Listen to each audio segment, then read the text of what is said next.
আবার একটা নতুন রেসিপি নিয়ে তোমাদের মাঝে হাজির হলাম। তো দেখো কড়াইয়ে তেল দেওয়া আছে, তো ওই দেখো ডিম আছে, তো ডিমটা আমি ভেজে নেবো একটু।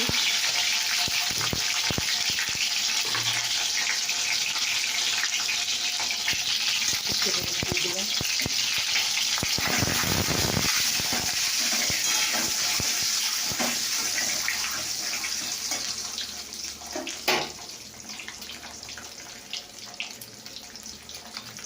তো দেখো এখানে মশলা আছে, আদা পুড়ে দিয়েছি, রসুন পুড়ে দিয়েছি, আর এখানটা দেবো তোমার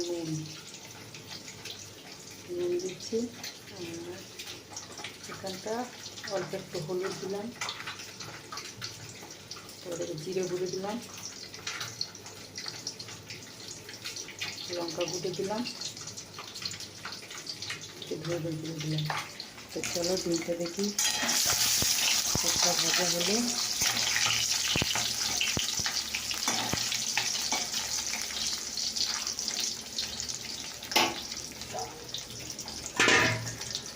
তো দেখো বন্ধুরা ডিম তোলা হয়ে গেছে। এবার আলুটা আমি কষে নেব।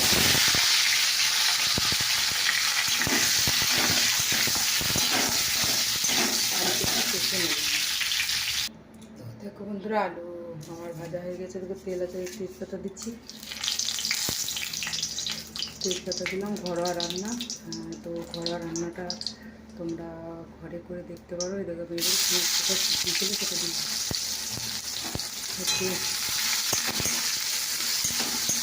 ভাজা ভাজা করে নিতে হবে, একটু ভাজা ভাজা হবে। তো দেখো একটু ভাজা ভাজা হয়ে গেছে, দেখতে পাচ্ছ। এবার এখানে যে মশলাটা করা ছিল জল ঢেলে দিয়েছি।